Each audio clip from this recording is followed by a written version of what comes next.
You know, nowadays, it might actually be easier to travel to Mars than try to figure out exactly what Call of Duty fans want from their next game. However, we're getting a pretty special, dare I say, reboot of a classic title coming this year. Alright, degenerates. First things first, to keep things simple, I'm just going to refer to this game as CoD MoD22. And not just because I'm annoyed that either the devs or Activision decided on just calling Infinity Ward's new series of Call of Duty Modern Warfare, but it's mainly because the OG Modern Warfare 2 was something of a cultural Moab.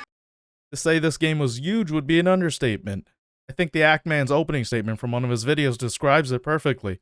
Call of Duty Modern Warfare 2 is a non-stop thrill ride of action, adventure, explosions, war, and deceit. Or to summarize it a different way, it's COD 4 on a week-long cocaine binge. Also, justice for Act-Man. Yeah, Modern Warfare 2 kept the modern tech and settings, but turned the warfare into a Michael Bay movie with Hans Zimmer music playing in the background. The last one is true, by the way. I'm not going to talk about the obvious great things that Infinity Ward's been improving, like the sound design, except the loud footsteps, gun animations, weapon customization, and not adding loot boxes. That last one should be a given at this point, but you know, modern gaming. And that's because these things are obvious, and they're not things they should change. And I haven't even touched on the multiplayer side of it, the unbalanced nature of it, having some of the best maps ever designed, the guns, the ACR, the perks, one-man army, and also the toxicity. You fucking pussy, pussy. That's right. Yum, yum, yum, yum, yum, I eat dick all day. Yum, yum, yum, yum, yum, I eat dick. You wanna fight dick all day? Nope. This video is definitely not going to get recommended now. But that's not going to stop me from telling you guys what you want. And before I start, go ahead and like, share, subscribe if you enjoy my content. The best thing y'all could do to help me grow, so I'd greatly appreciate it. But allow me to preface everything with this post from the Call of Duty subreddit that concisely describes what nobody wants. First V1 writes, I can't wait for the meta guns, 2 good maps, no consistent lobbies, constantly changing playlists, skill-based matchmaking, slide canceling sweaty Twitch streamers, $25 anime skins and camo bundles, and dead game support in favor of Warzone or whatever that drops. I know this is only the first trailer, but I'm done with Activision's marketing schemes. This game will be fun for a month before it becomes a sweaty grind fest. Powerful. And with all that out of the way, let's get to the first and most important thing fans of Call of Duty want, and have been wishing for since, like, I don't know, Black Ops 2. Bring back the old maps. Oh, and also provide some variety in terms of simplicity and complexity in the new maps. Yes, they've been bringing up old maps from, like, Modern Warfare 2019. I think they also brought some old maps from, like, Black Ops for Cold War. I'm not 100% sure about that. But, nonetheless, I honestly don't think they'll even have to make new ones, just touch up the old ones. However, I mean, we're gonna get new maps anyway. Longtime Call of Duty fans have equally fond and hateful memories of Afghan, Terminal, The Quarry, High Rise. Oh my god, High Rise. Wasn't that a 50-story fest of a map? Now that isn't to say that new maps won't arrive, that they most certainly will, because obviously if all Infinity Ward did with the maps is just purdy up the old ones, that'd be no different than admitting that they're just either unable or incapable of making new, better maps. And that's why I'm glad we got a leak of a map editor being introduced. I think this is a solid solution to Call of Duty's persistent inability to design great maps, since they basically are just outsourcing the work to interested and hopefully creative players. But as far as the new maps, Infinity Ward will inevitably be put in 2022. I just want some more verticality, 1 or 2 safe spawns on opposite ends, and some creativity. All of which were some things I found lacking from CoD MoD 2019, and even in Black Ops Cold War. I didn't play Vanguard, and maybe that's for the best. I'm willing to bet IW is going to bring back their massive ground war maps, so for that all I've got to say is, just tighten it up a little, please. Those maps are huge, and there wasn't enough players to, like, fill that in, so either increase the player count or tighten up the maps. That's all I gotta say for the ground war maps. Next things fans want, and oh boy, this one's gonna be a controversial one. It's the guns. Fans want most of the original guns back. Looking back at 2009's Modern Warfare 2, I truly believe that just between each gun you equipped, everything seemed balanced. If you picked a AA-12 or really any shotty, you'd be an unstoppable run-in gunner, but only in close quarters, and only for a short amount of time because you'll be giving away your position from every fire you shot. Every shot you fired. Every shot you fired. The maps were big and diverse enough to allow space for snipers, whose rifles were appropriately powerful and required at least a moderate amount of skill to use. And all of the assault rifles, yes, including the ACR, were balanced in their own ways. The AK-47, while powerful, isn't as accurate as, well, the ACR, which has the opposite stats. Scar, for example, is powerful and accurate, but only carries 20 rounds instead of the usual 30. But I doubt anyone's really going to be upset if infinityward brings in new guns, which, according to certain leaks, they will, because I think as long as infinityward provides at least 2 or 3 solid options for each kind of weapon type, then they've achieved a decent state of balance. However, none of the gun diversity means anything if the maps don't complement most playstyles, which has been a problem for a lot of the latest CoD games, in my opinion. Anyways, comment on what the maps y'all want to see down below. Alright, moving on to the third thing fans want, and that is to bring back and refine the 2020 Flops Cold War style Scorestreaks. Now, I know there are some jaded or puritanical fans from the olden days screeching about how much they miss Killstreaks, so let me remind you this. It's because of the Killstreaks in the OG Modern Warfare 2 that further incentivized players to camp and ignore objectives in any game mode where respawning was allowed.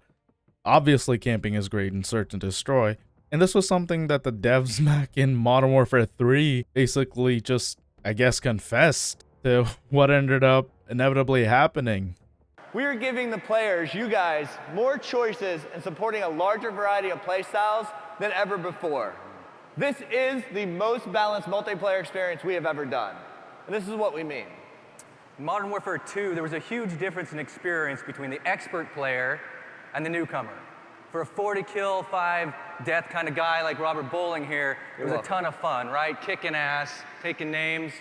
But for the newcomer, he spent a lot of his time getting his ass handed to him by 402's Killstreaks every 2 seconds.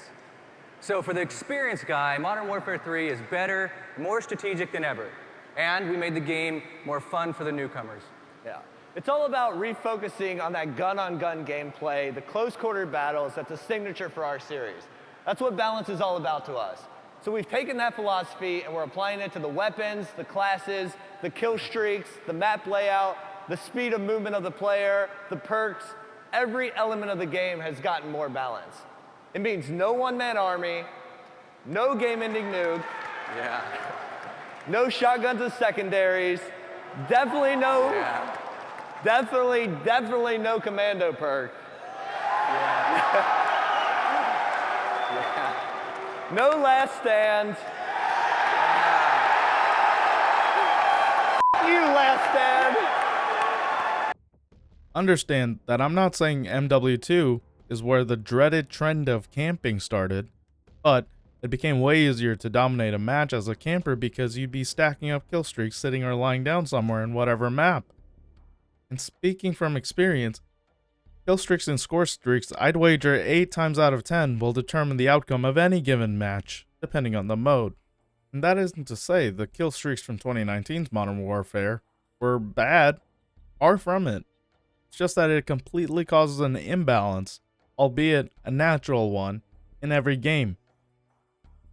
And while an imbalanced multiplayer experience is best in Call of Duty, because of the chaos it causes, the imbalanced matches become less and less fun when you combine it with skill-based matchmaking. In short, the imbalance caused by players racking up kill streaks left and right and dominating match after match becomes a consistent imbalance. For you as the player, whether you're a Call of Duty athlete or a casual, you're going to be sweating at some point, inevitably. And everyone knows Call of Duty is most fun when the sweating is when you're not noticing it.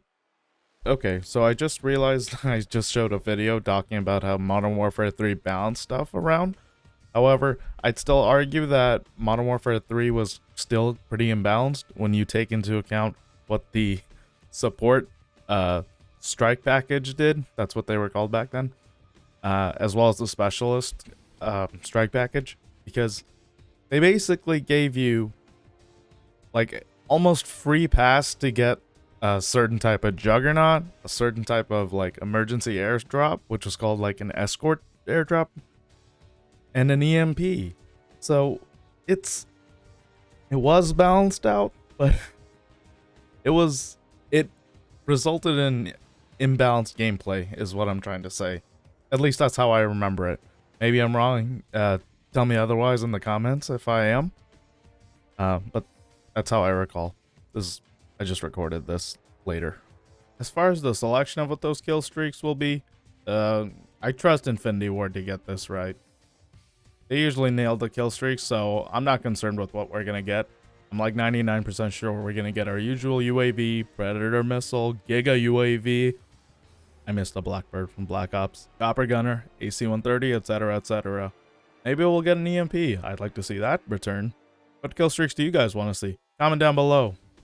Alright, getting away from multiplayer, we're going into the campaign. And what fans want from the campaign is...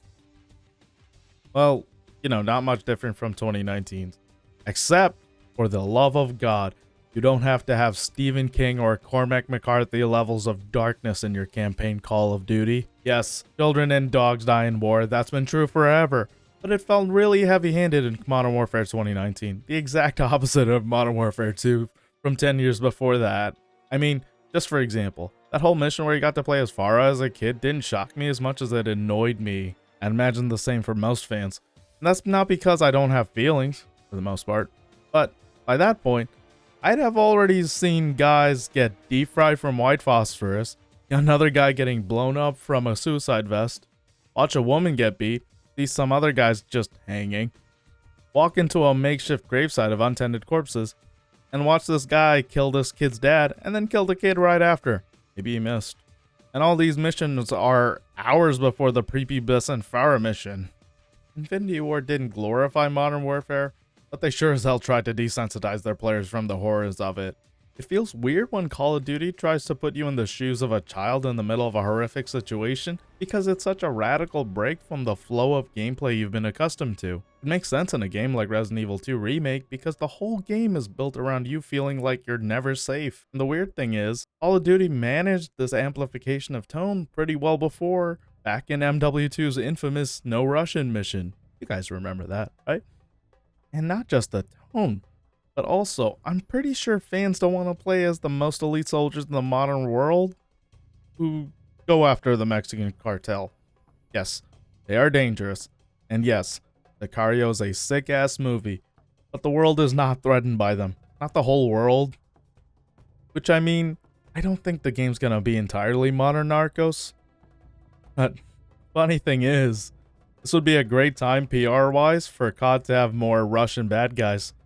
I know some people were complaining back in 2019 about the villain in the new Modern Warfare being another Russian, and they were like, oh yeah, look at that.